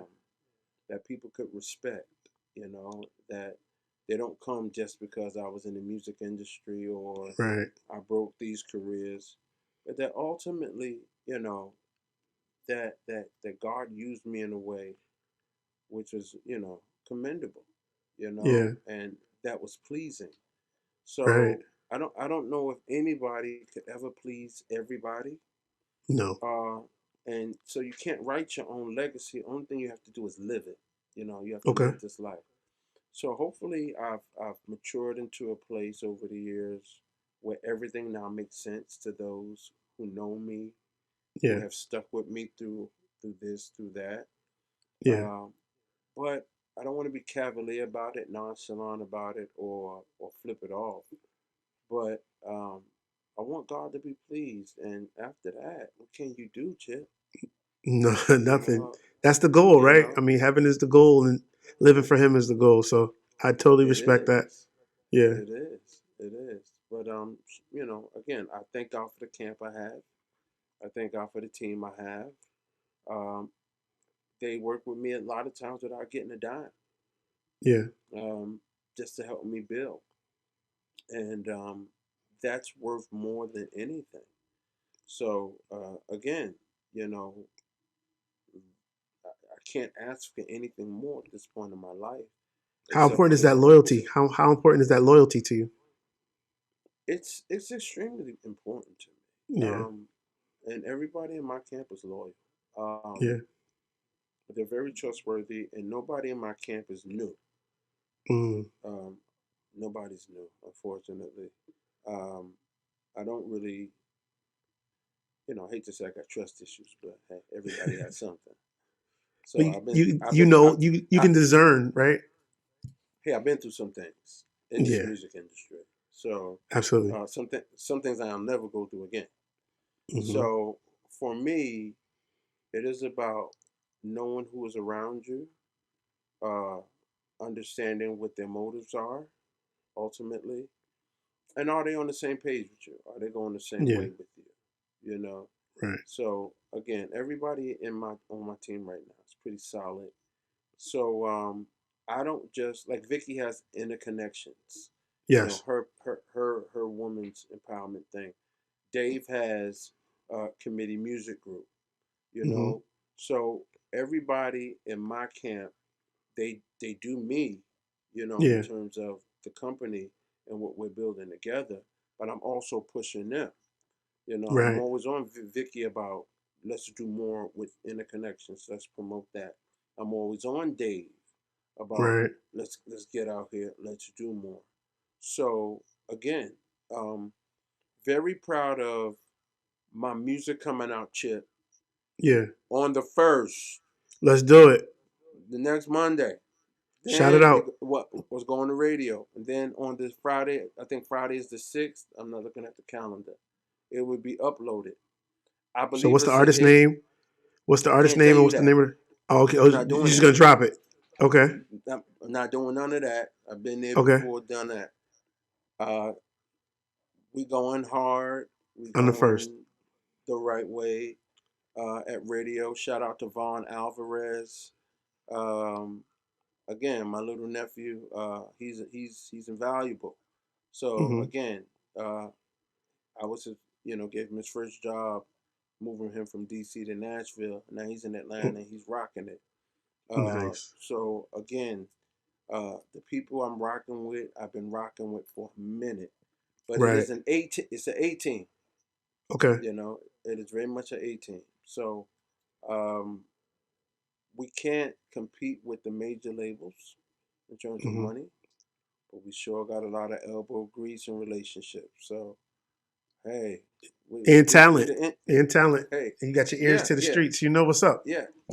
So we the little engine that could, but but Yeah. but, but we keep on doing it. So we're gonna try to do it once again. So um, I'm having a great time with that music. Yeah. Um, it has an urban video as well as Okay. the music, and I'm probably talking too much at this point. Um, but we're gonna drop it and see what does saith the Lord. Okay, May 1st, new release from Kingsbridge Records or Kingsbridge. Is it music group or Enterprises? Which one? How Well, do you say it?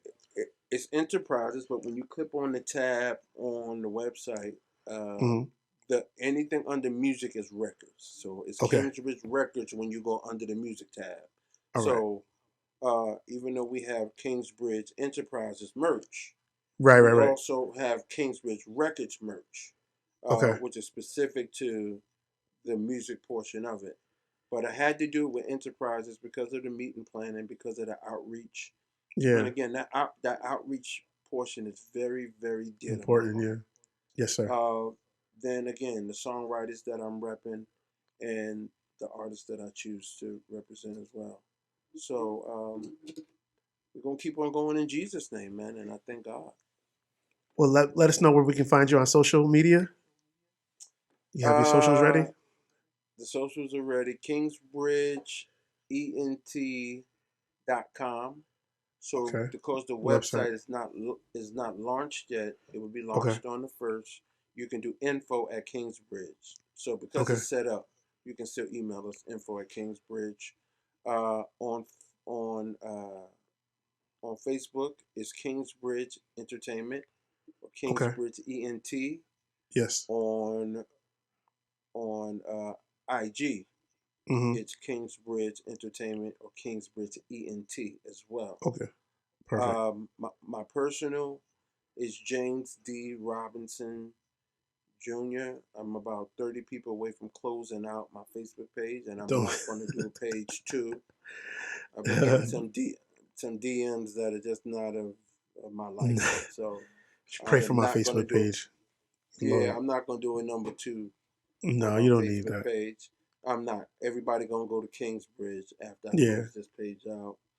Um, and that's where you can find me. I'm on awesome. Twitter. Flavor for you too. Okay. Uh, is my Twitter. So that's it. Well, So again, pray for me. Pray for Kingsbridge. yeah, I'll pray for you. I appreciate what you're doing. Um, it's nice to see one of the camp progressing. yeah, absolutely, Um, again, love you. Shout out to the wife. absolutely. Thank you, man. And all of us have just been blessed. The Yeah. Lord has matured us up, grew us up, and hopefully the rest of our lives will be pleasing to the Lord. We'll enjoy it. That is the goal. Thank you so much for being transparent. Thank you so much for doing this. Thank you for honoring. I honor you for giving me the opportunity to sit down with you in this place that nobody else has done before. So I don't take it for granted, man. You were influential in my life. You changed a lot of things for me. You gave me a platform at a young age that I'm still reaping the benefits from now. And I pray that you have the same success with Kingsbridge that you've done because you have the golden hand. Anything you Well, touch with the Lord's I help think, definitely yeah. succeed. So I pray that you continue to have that favor on your life, man. I would shout out to E1 Nashville, MNRK. Shout out to Malico for giving me the opportunity to make a lot of those hits over there as well. Yeah. So shout out to Phil White for even Yes. bringing me over to Light Records originally. So Yeah. right now I'm at a real peaceful place in my life where you know got a lot of love for everybody. So Okay. want everybody to succeed and want to build kingdom. So thank you, and I appreciate this opportunity. So I stole this last question from all the Smoke podcast with Matt Barnes and those guys, right? So they say at the close of the interview, they say, "Who would you like me to interview next?" But you have to connect me with that person. So who do you want me to sit down with? But you got to be the plug. You got to help me find. You got to introduce me to that person Oh man, if I don't know them already. who would I like you to sit down with next? Hmm, man, you be throwing me loops, man. Uh, what would I like you to say? Uh, I mean, I got a whole ton of people. Ricky would be good. He's celebrating his big anniversary on July 17th. Wow. I'm having my birthday brunch, and then he's having his thing, and he just put a save the date up today. Uh, Zeke Listenby would be a very good. Zeke and Dave together would be phenomenal. That would blow Okay. your mind. Yeah. All right. Those because Zeke has just moved to Atlanta at a new Okay. church, and he's also just released a CCM record for one of the churches. Oh, So nice. I believe Zeke got next Okay. in that era. I don't know. So many people I believe in. Anisha has a new project coming through Love Nay. Integrity. Yeah. Uh, as you see, again, I love everybody, but if there's anybody I could help you connect with, I Yeah. would love to do it. But That's dope. if I had to pick one person, I would say the choir master. The choir master, Okay. the choir master got a lot of knowledge, And a lot of stories. A a lot of lot of stories. stories. But Yeah. he's gotten older, Uh-huh. and to see or hear where he's at this point in his life would be dope. Stephanie Andre as well. Oh, wow. Stephanie Andre has Red Lions and Media, and she does Miranda Curtis and Rich Talbot. I think Stephanie Andre would be dope for you. She would be okay. She has Tina Campbell. She was influential with the CC record. Uh, Yeah. Stephanie Andre Wilkerson. That Okay. would be my Stephanie Andre Wilkerson. I'll take it, man. You got to introduce me some way, somehow, okay? I will. She's dope. I think that would work for you. Okay, bro. Thank you so much for your time, man. It was a random Wednesday night, but we made it happen. Thank you for being so Yeah. patient and understanding. This concludes episode 3 of the In the Pocket podcast with Chip G. I'm grateful to my friend Mr. James Robinson for taking time out of his busy schedule to be with us tonight. These recordings and audio will be available on Apple Podcasts, Spotify, and also iHeartRadio, as well as YouTube and Facebook as well. Thank you for your time, everyone. Thank you for your sacrifice and coming out and chilling with us. I hope you learned something. I hope we got to uh, see Mr. Robinson in a new light. He was very transparent tonight, and he gave of himself so that we could learn and meet him in a different light. So thank you all for coming. I'd like to shout out some other podcasts that my fellow podcasters. Hello, Beautiful People podcast with my boy V. George Smith. Also, Day Talk at Night with Robbie Day was featuring Simone Moan. Also, Musically Hitch podcast with Mr. Zach Reynolds and his wife. And a new friend, the Convergence podcast with Andre Barracks. Uh, Shout out to those guys. Go check those podcasts out. They produce great content weekly. So we're all out here to help each other. And so we're out here to help you find your groove, find your niche, and stay in the pocket. Thank you all. Our next show will be April 28th. And I have an amazing, amazing guest coming. Mr. Little John Roberts of Atlanta, Georgia, by way of Philadelphia, will be my next guest, the drum legend and adjunct professor for the Berklee College of Music in Massachusetts. This man has played for Janet Jackson, Michael Jackson, Stevie Wonder, you name it. He's played for Prince. He is a GOAT. And we will talk to him about some stories he has in the industry. So you don't want to miss that. Next week, next Thursday. So 8 days from now, we'll be right back at it. Thank you for your time and your patience. I love you all, and continue to check out the YouTube page, subscribe, share, and follow. And we'll see you next week.